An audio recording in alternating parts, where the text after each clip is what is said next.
On s'est quitté la dernière fois sur une soirée de caucus, sans savoir quel serait le résultat du caucus de l'Iowa pour les démocrates.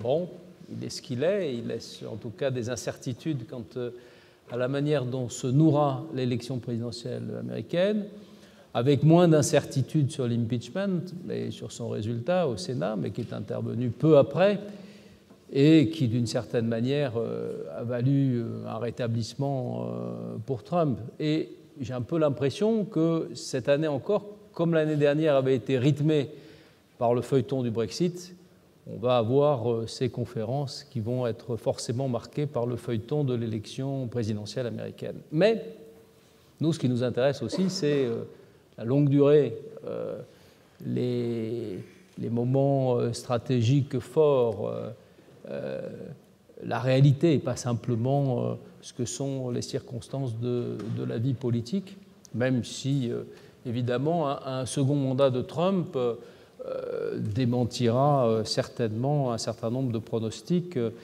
laissant apparaître que tout ça n'était finalement que de l'écume passagère. Et donc, c'est bien que, d'une certaine manière, cette conférence intervienne maintenant, celle de Bruno Tertrais, avec son intitulé « Encore un siècle américain », justement pour démentir peut-être tout ce que cette impression que peuvent donner les circonstances ou les événements à de factice sur une réalité qui positionne évidemment les États-Unis encore demain comme un acteur stratégique majeur, sans doute un acteur stratégique même qui reste supérieur, même si sa supériorité est relative. Je dirais d'ailleurs, j'ai emprunté parce que son livre est sous presse, il va être diffusé bientôt, Le choc démographique, qui est le dernier ouvrage de Bruno. Je tarde un peu à présenter parce que je sais que vous le connaissez bien, mais je vais le faire.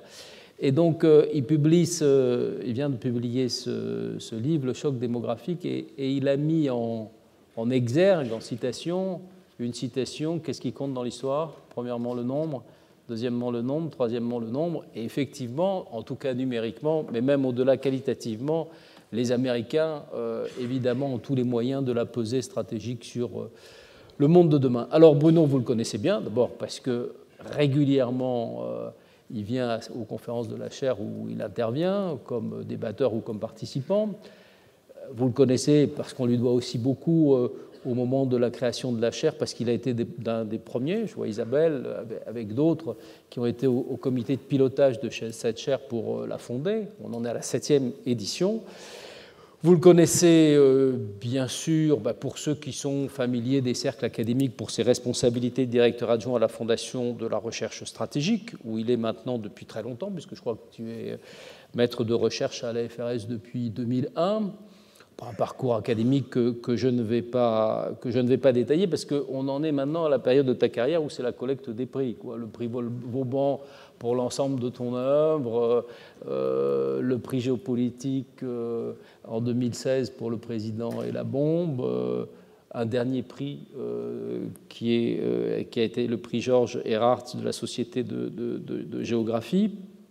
Les gens te connaissent aussi pour sans doute ta chronique bimensuelle dans l'Express à partir de cette année. C'est récent, mais ils te voient souvent intervenir sur les chaînes de radio et de télévision, dans les médias.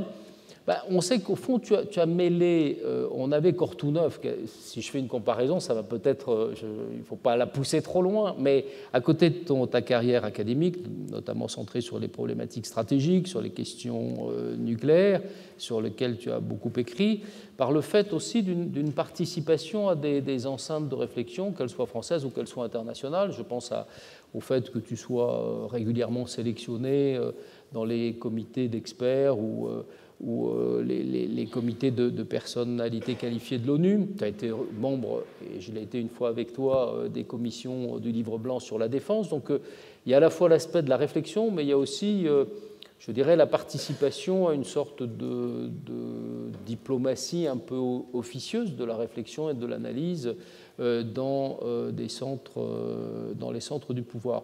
Et d'ailleurs, tu es sans doute un des Français qui a les relations les plus denses avec un certain nombre de think tanks américains, où tu vas souvent. Alors, je cite les think tanks américains parce qu'évidemment c'est le thème des États-Unis et celui qui nous occupe cette année, mais aussi au plan international avec des relations dans beaucoup d'autres centres de recherche. Donc on est très content pour toutes ces raisons d'avoir ce soir pour traiter ce sujet. Je l'ai déjà dévoilé, encore un siècle américain, les atouts stratégiques de l'Amérique face à ses concurrents. Et je te laisse la parole, tu connais les règles du jeu, 45 minutes d'intervention, un petit débat qu'on aura entre nous, et plus largement des questions et des réponses à la salle. Tu as la parole. Merci, cher Louis. Bonsoir à tous. Merci d'être venus aussi nombreux. Lorsqu'il y a à la fois les vacances et la pluie, il y a parfois un taux d'attrition et un petit peu moins de grève, mais enfin, a priori, ça va un petit peu mieux. Il y a toujours un taux d'attrition important dans les conférences, et donc, quand il y a vraiment moins de monde, le conférencier peut toujours dire « oui, c'était à cause des grèves, oui, c'était la pluie, oui, c'était à cause des vacances, etc. » Mais je vous remercie d'être venus aussi nombreux. Vous êtes pour la plupart des fidèles de ce cycle, donc vous avez probablement pour la quasi-totalité d'entre vous entendu Gérard Haraud, mon ami et collègue Gérard Haraud, parler de ce sujet déjà sur l'avenir de la puissance américaine. Je partage et vais développer, puisque c'est l'objet de la conférence d'aujourd'hui, vais développer ce thème, cette idée du maintien de la puissance américaine, mais j'en tirerai des conclusions qui sont sans doute différentes des siennes. Évidemment, ça ne serait pas amusant que nous fassions à la fois le même diagnostic et les mêmes recommandations. J'évoquerai les raisons pour lesquelles, à mon sens, effectivement, il est raisonnable de parier encore sur l'Amérique et surtout les facteurs structurels qui permettent de l'expliquer. C'est pour cela que j'éviterai autant que possible de prononcer le mot Trump dans la conférence pour pouvoir, comme tu l'as dit très justement, Louis, nous dégager de l'actualité immédiate. Alors évidemment, à la fin, ça sera quand même difficile de ne pas du tout en parler, mais je voudrais mettre l'accent sur le temps long, comme tu l'as dit, mettre l'accent également sur la manière dont, à mon sens, ce qu'on appelle aujourd'hui la compétition sino-américaine va se développer, et à mon avis, à l'avantage de l'Amérique, même si un autre ami, Aaron Friedberg, vous fera, sur ce sujet, du point de vue américain, un exposé extraordinairement informé et utile, et je vous recommande vivement la conférence d'Aaron Friedberg si vous n'y êtes pas encore inscrit. C'est la prochaine. Alors, il y a une sorte de sérendipité dans tout ça, puisque, Louis, tu m'as rappelé ce que j'avais déjà oublié, puisque quand on rend ses épreuves, on oublie le livre, qu'en exergue du livre, il y a effectivement du livre sur la démographie, qui sort la semaine prochaine, 21 €, je crois. Ça va. Il fait un peu comme Gérard. Il y a du contenu, c'est normal. Voilà. J'ai bien appris auprès de Gérard, que j'ai connu et pratiqué pendant longtemps. Et la phrase qui dit « il y a 3 choses importantes en histoire, le nombre, le nombre et le nombre », c'est issu du film de Denis Arcand, 1986, qui s'appelle justement « Le déclin de l'Empire américain ». Alors, c'est un hasard, je viens d'avoir mon livre, il y a cette citation en exergue, mais c'est mon point d'accroche. Le déclin de l'Empire américain, c'est l'événement qui n'a pas eu lieu. J'ai 1986, le film de Denis Arcand. En 1987, un livre que certains d'entre vous ont lu, qui est à mon avis encore un livre de référence, Paul Kennedy écrit dans Naissance et déclin des grandes puissances que le poids de la dette publique, que le poids du déficit commercial, que le poids des déploiements militaires annonçaient la fin inéluctable de la domination américaine au bénéfice du Japon. Il n'était pas très original, puisqu'en 1970, le regretté Rahman Khan, qui travaillait à la Rand Corporation à l'époque, un grand prospectiviste américain, provocateur et qui m'a modestement parfois inspiré, lui prévoyait pour l'an 2000, 30 ans plus tard, une Amérique dépassée par le Japon également. Alors on peut continuer la liste. En 1990, un célèbre prospectiviste français, dans un livre qui s'appelle Ligne d'horizon, que j'avais trouvé très bien à l'époque, que je trouve beaucoup moins bien aujourd'hui, nous affirmait que l'avenir des États-Unis était évidemment derrière eux, que la Chine n'avait absolument aucune chance de devenir une puissance mondiale et que la nouvelle puissance mondiale du XXIe siècle, ça serait évidemment le Japon. Voilà. Et enfin, en 2002, Après l'Empire, un autre intellectuel français, non avare, lui non plus, de proclamation définitive, voyait dans le déchaînement guerrier des États-Unis, je le cite, le signe de la décomposition inévitable du système américain. Alors, qu'est-ce qui s'est passé ? Il est toujours facile de gloser sur les commentateurs qui parfois prennent leur désir pour les réalités. C'est en tout cas probablement le cas du dernier que j'ai cité. Mais à mon sens, le problème de fond, c'est que quand on écrit un livre de prospective, on a toujours un peu de mal à dépasser les modes du moment, même quand on est un grand professeur universitaire comme Paul Kennedy, et au détriment finalement de l'analyse des facteurs structurels, et c'est ceux qui m'intéressent aujourd'hui. Alors c'est vrai que depuis 30 ans, nombre d'indicateurs suggèrent un bouleversement, en tout cas une modification de la hiérarchie des puissances. Mais je crois que ce qui s'est passé, ce qui continue à se passer, c'est bien davantage le rise of the rest, comme on dit aux États-Unis, que le decline of the West. Autrement dit, c'est beaucoup plus la montée des autres que le déclin, que notre propre déclin. Autrement dit, s'il y a eu, ou s'il va y avoir encore déclin américain, c'est bien davantage un déclin relatif qu'un déclin absolu. Ma thèse est donc assez simple. Elle est que l'Amérique dispose encore aujourd'hui de tous les atouts nécessaires pour demeurer la puissance dominante pendant encore très longtemps. Rien n'est éternel, et le très longtemps, je ne sais pas si ça durera 30 ans ou 300 ans. On peut en tout cas le regretter ou s'en féliciter, mais la question pour nous, Européens, et je pense que c'est ça, Louis, dont nous débattrons ensuite, c'est qu'en ferons-nous ? Quelles conclusions devrons-nous en tirer pour nous, nous Français, nous Européens, et qu'en ferons-nous ? Alors il faut toujours commencer par la géographie, bien sûr, et un rappel pour développer encore un thème que Gérard avait très brièvement abordé, la localisation géostratégique exceptionnelle de l'Amérique, de façades océaniques, aucun ennemi à ses frontières, à l'exception peut-être que de la Russie en Alaska. Vous savez, cette Russie que la sénatrice Sarah Palin disait qu'elle voyait depuis sa fenêtre en Alaska, elle avait une très très bonne vue, mais en tout cas c'est vrai qu'il y a une frontière commune russo-américaine. Et comme le disait le chancelier allemand Otto von Bismarck, encore là je complète la citation de Gérard. Gérard disait que l'Amérique était protégée par les poissons. En fait, la citation de Bismarck, c'est « L'Amérique a beaucoup de chance, au nord et au sud des voisins faibles, à l'est et à l'ouest des poissons ». Et c'était vrai à l'époque, sous Bismarck, ça reste naturellement vrai aujourd'hui. Elle est en outre dotée, ne l'oublions pas, de ressources naturelles particulièrement abondantes, peut-être pas autant que la Russie, mais bien davantage que la Chine, l'Europe et encore plus que le Japon. En 2018, les États-Unis sont devenus le premier producteur mondial de pétrole devant l'Arabie saoudite grâce à l'exploitation des huiles non conventionnelles. Ils en sont désormais un exportateur net, et aux hydrocarbures, il faut bien sûr ajouter un certain nombre de matières premières et de ressources, de richesses agricoles. Après la nature, les hommes, la démographie, on l'a sûrement déjà évoqué brièvement dans les premières conférences de cette chaire, auxquelles je n'ai pas tout assisté, mais la vitalité démographique des États-Unis reste remarquable pour un pays hautement développé. Dans les 30 années qui viennent, l'ONU estime que, selon son scénario principal, la population en âge de travailler augmentera de 20 millions, ce qui est plutôt une bonne trajectoire pour un pays industrialisé. Et ce dynamisme, il s'explique tout autant par une fécondité élevée que par l'immigration. Autrement dit, c'est d'abord la fécondité relativement élevée pour un pays hautement industrialisé, à 60% qui explique ce dynamisme démographique, l'immigration pour à peu près 40% faisant le reste. Et donc c'est pour cela que dans le scénario principal, alors on est vraiment dans la prospective parce qu'on est en 2100 là, donc ce n'est pas une prévision, c'est une projection. Et la projection médiane de l'ONU aujourd'hui pour 2100, c'est une Amérique qui resterait le quatrième, qui serait le quatrième, aujourd'hui c'est le troisième, quatrième pays au monde par le nombre, derrière l'Inde, la Chine et le troisième, qui connaît le troisième? Ah, pas mal. Un cercle quand même, cercle bien informé ici, on travaille ici, on s'intéresse.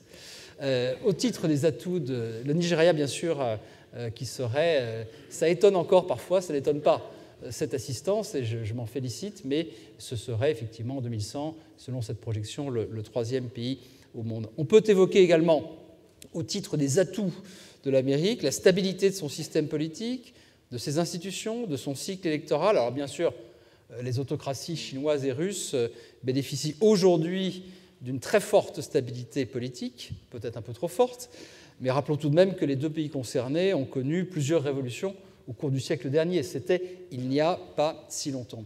Et plus important, à mon sens, je crois que l'Amérique reste un pays, c'est presque une banalité de le dire, mais c'est important, un pays fondamentalement tourné vers l'avenir, une petite note de bas de page avec Trump éventuellement, on en reparlera. Mais ça reste dans son ADN historique, ça reste vrai encore aujourd'hui. La culture de l'optimisme, la capacité d'adaptation et de rebond n'ont à mon sens pas d'équivalent dans le monde pour un grand pays. C'est d'ailleurs aussi ce qui explique son attractivité pour les migrants et sa capacité d'innovation. Il y a dans les... Je ne vais pas vous abreuver de chiffres, mais il faut quand même en donner quelques-uns pour illustrer. Il y a ce qu'on appelle le classement du soft power. Il y a un organisme qui fait le Soft Power Index, le classement. Donc soft power, c'est difficile à traduire, donc en général on dit en français soft power, hein, mais j'ai regardé les derniers chiffres en 2020. Les États-Unis sont 4e dans le Soft Power Index et la Chine y est 27e. Je vais souvent me référer à la Chine, car bien sûr, c'est aujourd'hui le pays de référence. Quant au rayonnement de la culture américaine, qu'on l'apprécie ou qu'on la déteste, il reste sans égal. Bien sûr, Bollywood avec un B, produit bien davantage de films que Hollywood, mais quand est la dernière fois que vous avez vu un film indien? Bon, moi, c'était il y a 6 mois dans l'avion par curiosité. J'avoue ne pas être... Je comprends totalement qu'on puisse être fan du cinéma indien, mais son rayonnement mondial n'est pas, ou pas encore, évident. Ce rayonnement culturel, il est bien sûr donc assis sur une industrie, l'industrie de l'entertainment, mais aussi sur une langue, et là, l'anglais, que l'on s'en félicite ou qu'on le déplore, c'est la seule langue universelle, et ça le restera. Pourquoi? Parce que c'est une langue qui combine 2 avantages. Elle est simple à apprendre dans ses fondements, et elle est plastique. Elle s'adapte très facilement. Et c'est cette combinaison, je ne suis pas linguiste, mais il me semble que cette combinaison est assez unique, et elle explique qu'à mon avis, l'anglais restera la seule langue universelle. Elle a bien sûr considérablement facilité la domination des produits culturels de masse américains. L'économie, elle reste la plus importante du monde, 1/4 du PIB, du produit intérieur brut mondial, mais elle est surtout, et je vais encore insister là-dessus, elle reste surtout très innovante. Les États-Unis dominent encore la planète en termes de ce qu'on appelle les brevets triadiques, c'est-à-dire les brevets qui sont déposés à la fois aux États-Unis, en Europe ou au Japon. C'est une mesure de l'influence qui reste assez intéressante, d'articles scientifiques, de citations d'articles scientifiques, de prix Nobel. Alors on peut dire que les prix Nobel, c'est assez anecdotique, mais ça reste quand même parmi les indicateurs d'influence et de puissance intellectuelle quelque chose qui n'est pas totalement négligeable. Donc la langue, les universités, l'innovation, une certaine tradition d'accueil, tout ceci explique que l'Amérique soit de loin le pays le plus attractif pour les migrants et en accueille aujourd'hui la population la plus importante de loin.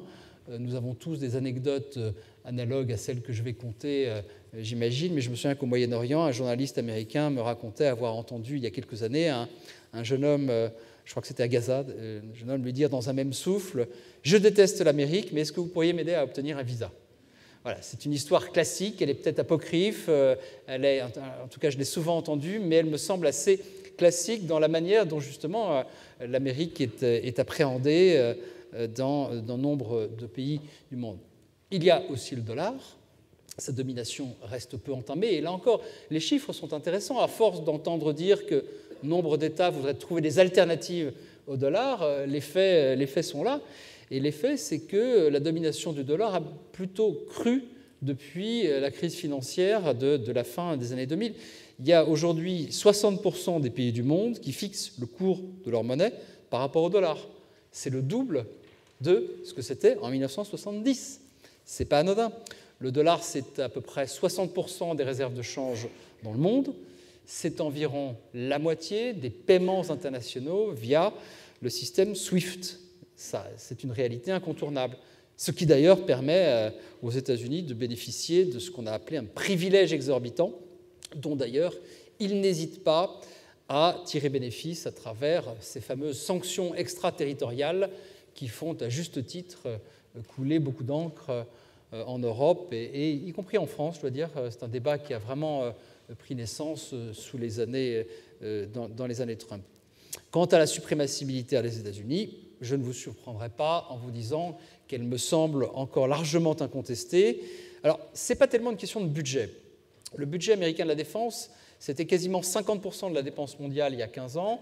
Aujourd'hui, c'est un peu plus d'un tiers, 650 milliards de dollars, c'est à peu près un tiers de la dépense mondiale. Mais ce n'est pas ça l'important. L'important, ce sont les capacités. Louis, dont le CV comprend encore plus de positions prestigieuses que le mien, et qui a participé encore plus directement que moi à de nombreux exercices de révision ou d'élaboration des politiques de défense et des budgets de défense. Louis le sait bien, les chiffres sont une chose, les capacités c'est autre chose. Or, l'Amérique n'a pas de rival en termes de capacité de projection, d'alliance ou de base militaire sur tous les continents, ou encore, et j'y reviendrai, d'expérience au combat. Les États-Unis ont aujourd'hui plus de 100, il n'y a pas de chiffre officiel, j'ai trouvé ça assez curieux, mais plus de 100 accords de déploiement sur un territoire étranger, ce qu'on appelle les Status of Forces Agreements, les SOFA. Il y en a une centaine, c'est quand même c'est la moitié des pays au monde. Hein. C'est quand même assez impressionnant. Et près de 600 bases, alors bases au sens le plus large du terme, hein, y compris des tout petits points d'appui, dans plus de 40 pays. Ils sont engagés par traité à défendre un quart de l'humanité.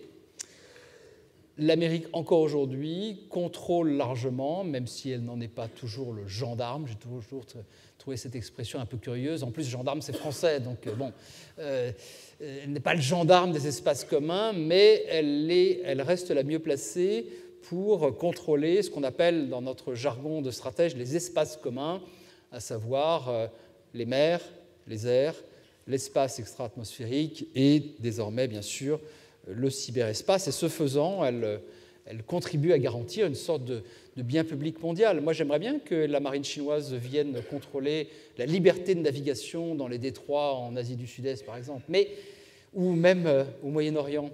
Mais elle est dans une logique un petit peu différente. Nous y reviendrons. Alors, je ne vais pas vous abreuver d'illustrations, mais il me semble quand même que quelques courbes sont intéressantes.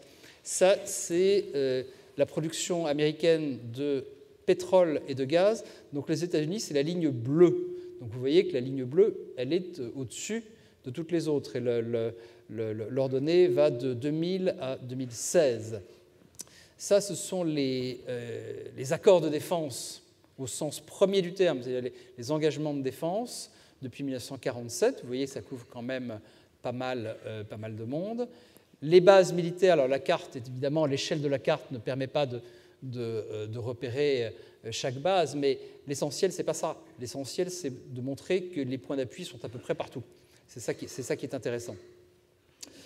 Quant aux dépenses militaires, vous avez en haut la courbe de dépenses militaires américaines et en bas la courbe de dépenses militaires chinoises, c'est-à-dire que même avant de parler de capacité de projection, de capacité d'action partout dans le monde, on voit que la Chine est quand même assez loin. Là, c'est en dollars constant 2016, et c'est entre 1997 et 2017, donc c'est relativement récent. Donc même avant de parler de capacité de projection, on voit que même du simple point de vue des dépenses, l'Amérique est encore très loin devant les autres. Alors les PIB, on parle bien sûr de l'augmentation spectaculaire, phénoménale et extrêmement impressionnante de l'augmentation du PIB chinois depuis le début du siècle, mais pendant ce temps-là, le PIB américain, il continue à croître lui aussi. Hein. Donc vous voyez, alors ça, c'est le PIB courant. Hein, c'est le PIB courant. Bien sûr, il faut faire des comparaisons un peu plus fines, mais voilà le PIB par habitant. Et vous voyez que le PIB par habitant, il croît moins vite, beaucoup moins vite en Chine qu'il ne croît aux États-Unis. Autrement dit, dans la course du lièvre et de la tortue, c'est pas aussi simple, on pourrait dire, et certains le disent d'ailleurs, que peut-être que la Chine ne rattrapera jamais les États-Unis. J'y reviendrai tout à l'heure.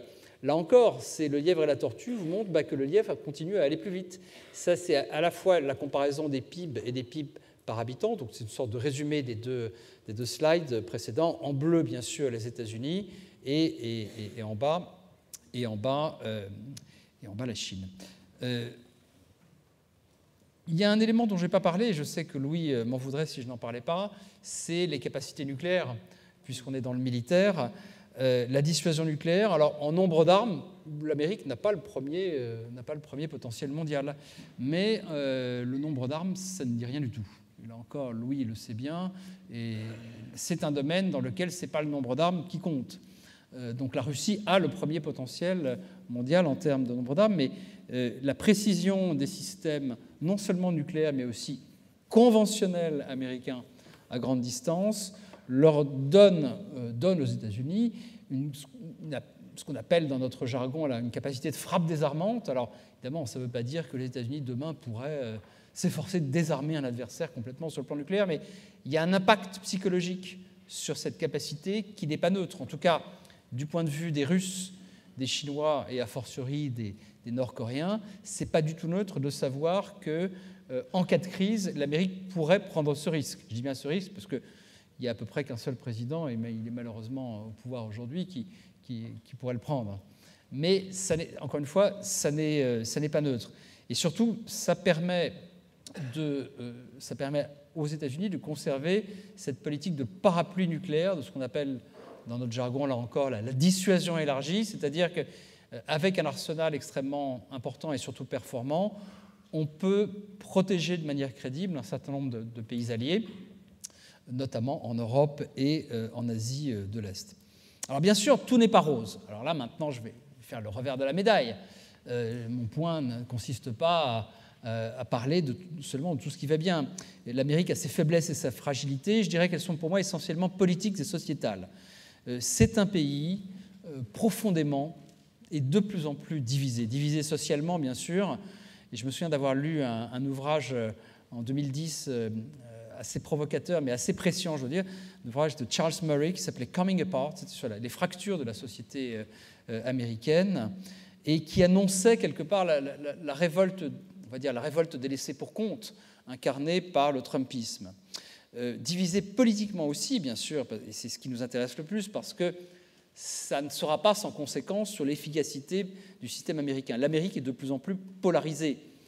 Selon les enquêtes d'un des grands instituts que vous connaissez sûrement déjà, le Pew Research Center, aujourd'hui le centre, au sens politique du terme, ça représente à peu près 30% de l'électorat, alors que c'était plutôt 50% au début des années 90.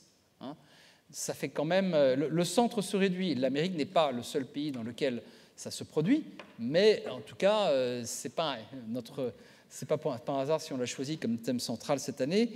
C'est pas négligeable. Ça veut dire qu'en gros, si ma mémoire est bonne, un dixième des comtés, c'est-à-dire à peu près 300 comtés, peuvent décider du sort d'une élection.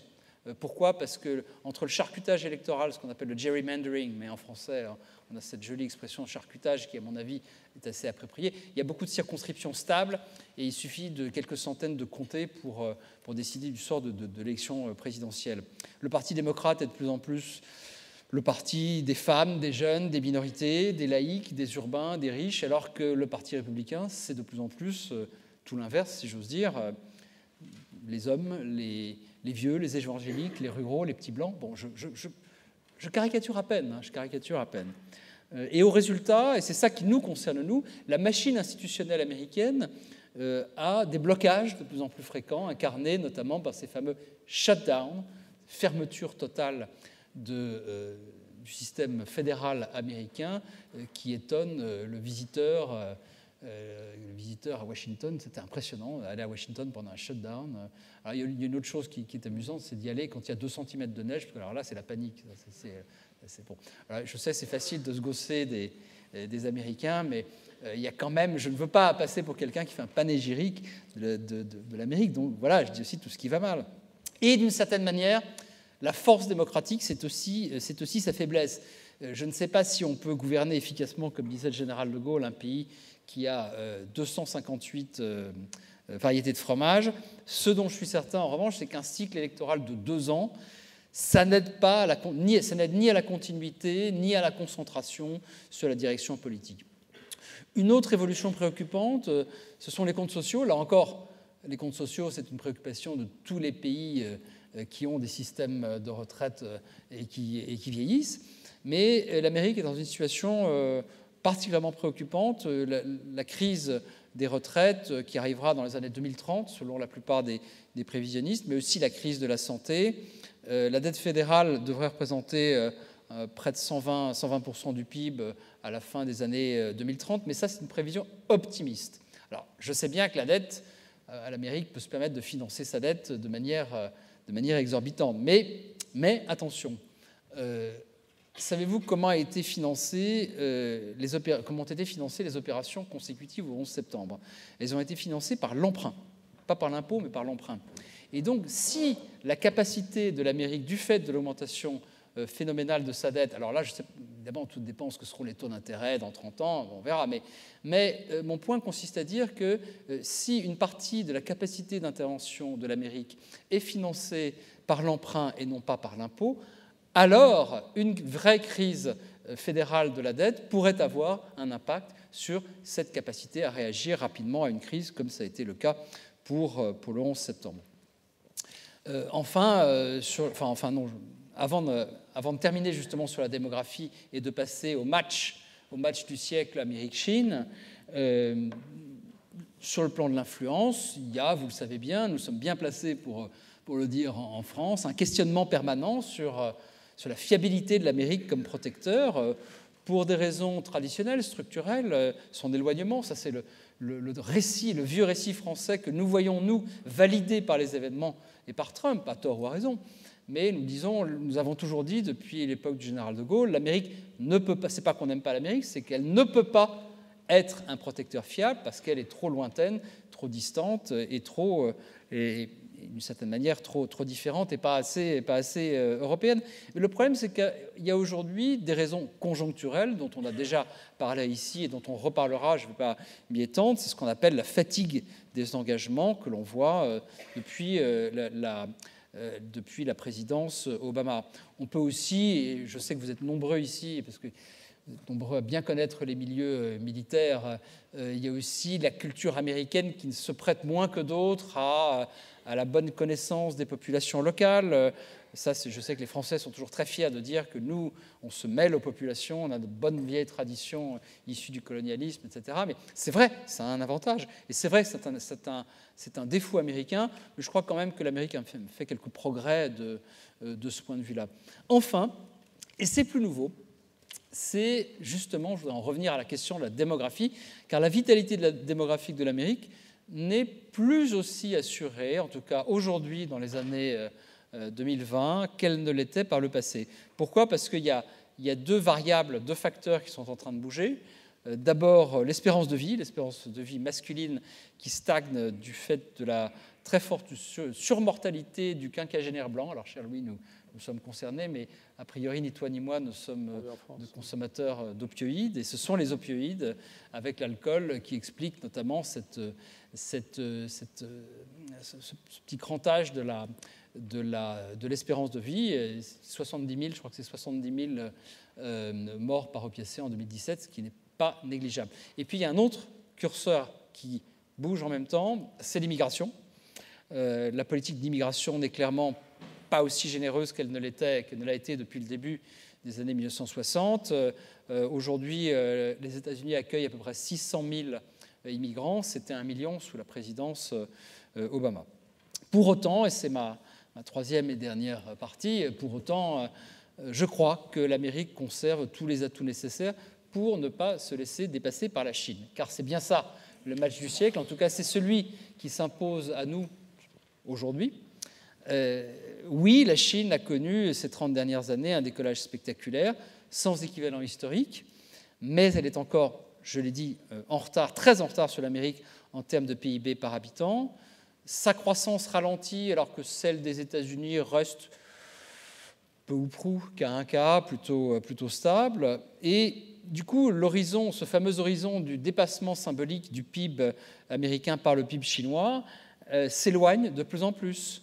Évidemment, on peut toujours faire des hypothèses. Ça dépend. Alors, toutes les hypothèses sur les dépassements de PIB, ça dépend de plusieurs variables, mais la principale, c'est le différentiel de croissance. Et il suffit de 2 ou 3% de différentiel pour que l'horizon soit évidemment très différent.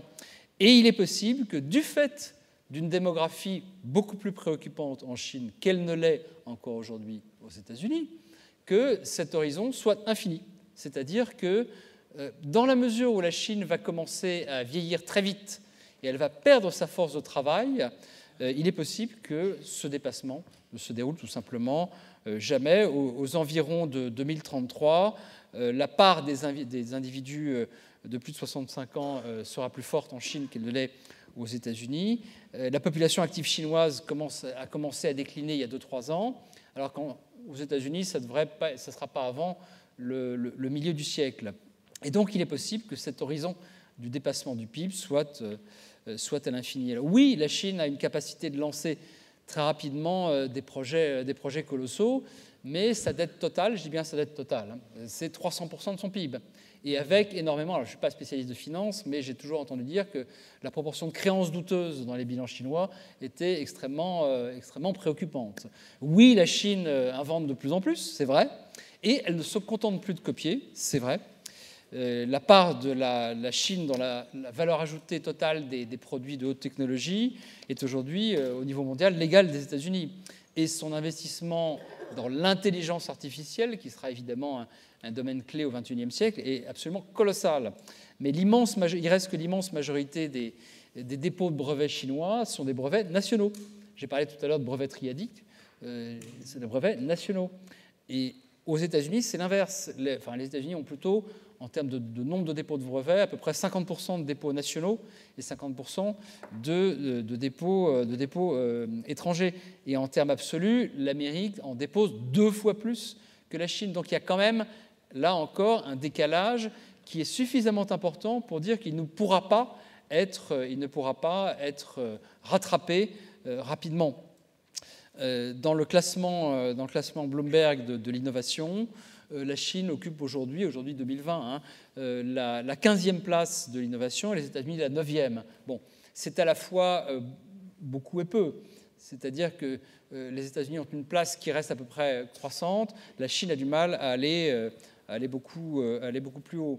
Je parlais de cette comparaison des pyramides des âges, de cette comparaison des avantages et inconvénients démographiques des deux pays. Voici l'évolution de la pyramide des âges aux États-Unis entre 1950 à gauche et 2100 à droite. Tout en haut, ce sont les 25-64 ans, ce qu'il est convenu d'appeler, par convention, encore une fois, c'est la population en âge de travailler, la population active. Voilà ce qu'elle est aux États-Unis, et voilà ce qu'elle va être en Chine. Vous voyez, donc on voit clairement cette différence. C'est un prix que la Chine va commencer à payer au-delà du problème des retraites, qu'elle va devoir payer à sa manière, elle aussi, comme tous. On voit très clairement que là, on a un vrai différentiel de pyramide des âges. Le vieillissement de la population chinoise, on le voit aussi dans cet ensemble de courbes que j'ai emprunté à The Economist. C'est la courbe de l'âge médian. Tout en haut, le Japon, ensuite l'Europe, la Chine, les États-Unis et l'Inde. Et vous voyez que l'âge médian des Américains, cette année, littéralement en 2020, l'âge médian des Américains est désormais inférieur à l'âge médian en Chine. C'est quelque chose de symbolique, ça ne dit pas grand-chose en soi, mais ça dit quand même quelque chose de ces grandes tendances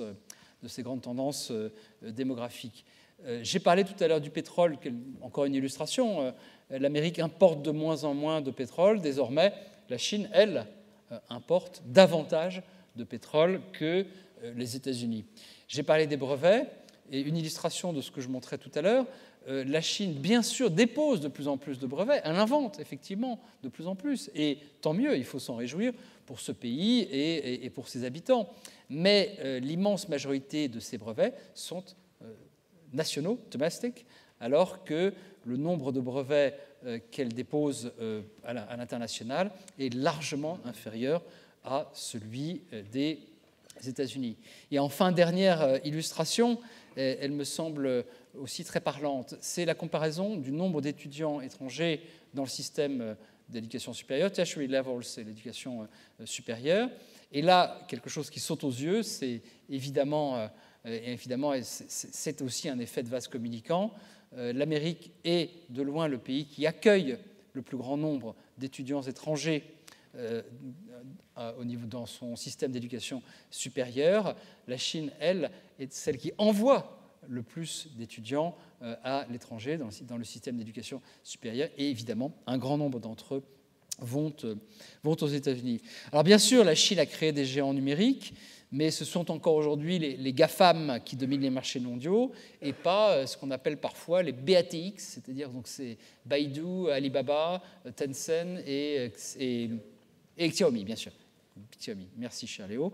Bien sûr, la Chine développe à grands pas son potentiel militaire et ses capacités de projection, mais elle peine encore à assurer une présence lointaine et certainement pas permanente loin de son territoire. Elle a ouvert sa première base, une base de belle taille à Djibouti, d'ailleurs d'une taille probablement encore plus grande que ce qu'on lit dans le journal, mais il faut quand même rappeler quelque chose de très important.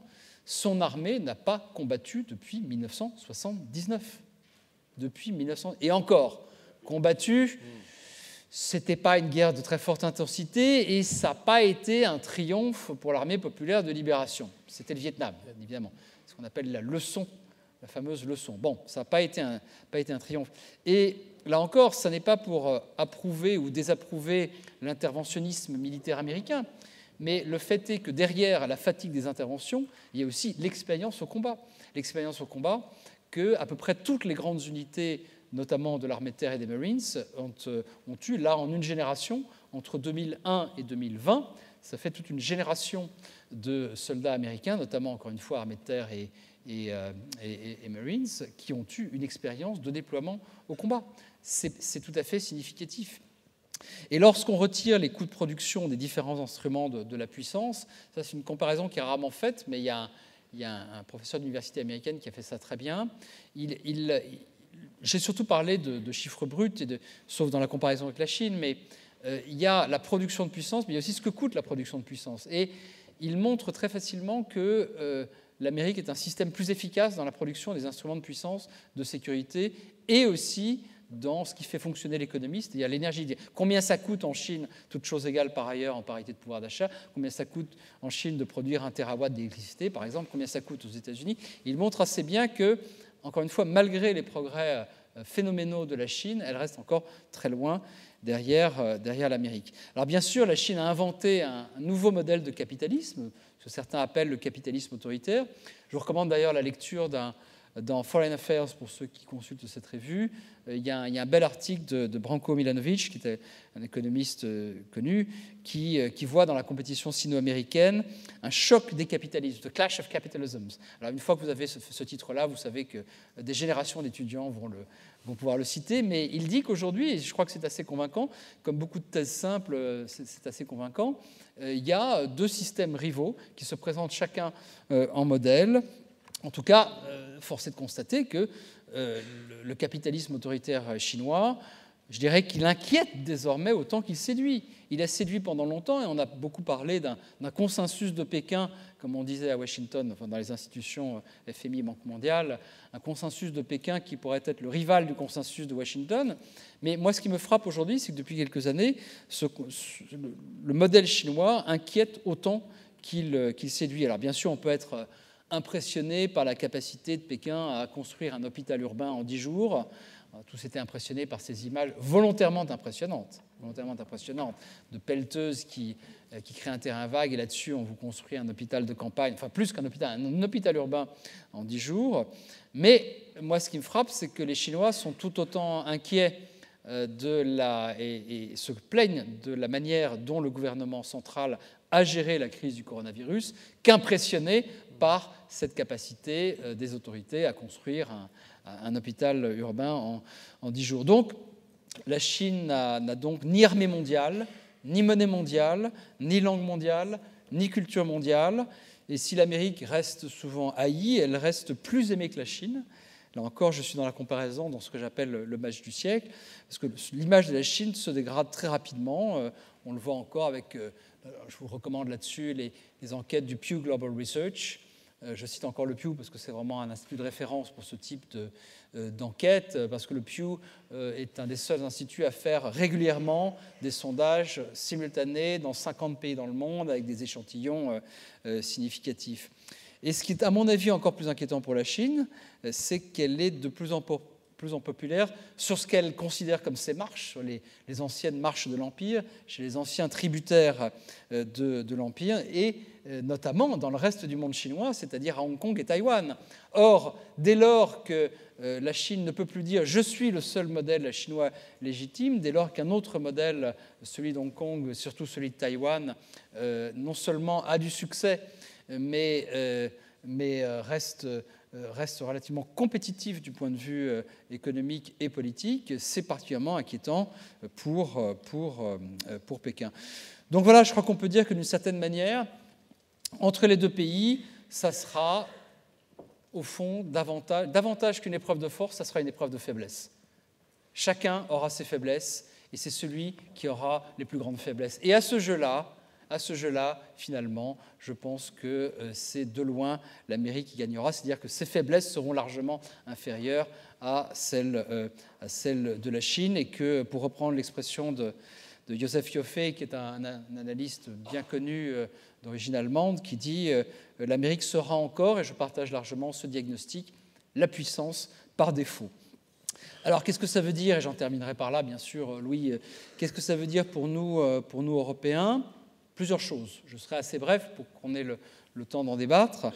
Mais premièrement, en termes de pur rapport de force, ce qui est quand même la base du réalisme, c'est-à-dire avant même d'évoquer la question des intérêts communs et des valeurs communes, parier sur l'Amérique est un choix rationnel. Ça ne veut pas dire qu'il faut le faire. Ça veut dire que c'est un choix rationnel. Il n'y a pas et il n'y aura pas, dans les 30 ans qui viennent, au-delà de 30 ans, moi je ne connais pas la prospective au-delà de 30 ans, il n'y a pas de puissance de rechange. J'ai parlé de la Chine, bien sûr.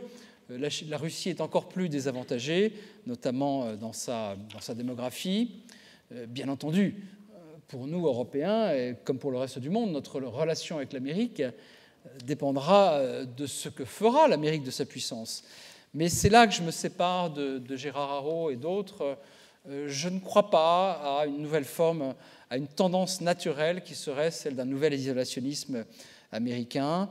Je crois fondamentalement que même si les chaînes de valeur se régionalisent, même si les barrières tarifaires s'élèvent, nous resterons dans un monde beaucoup plus interdépendant qu'il ne l'était au temps de la guerre froide. Et je crois que fondamentalement, dans un monde interdépendant, l'hégémon, la puissance hégémonique ne peut pas être isolationniste. Donc je crois que l'Amérique restera engagée, peut-être moins, mais restera engagée en Europe, au Moyen-Orient, parce que c'est dans son intérêt. Donc si je partage le diagnostic de Gérard sur la puissance américaine, je n'en partage pas les conclusions qu'il en tire.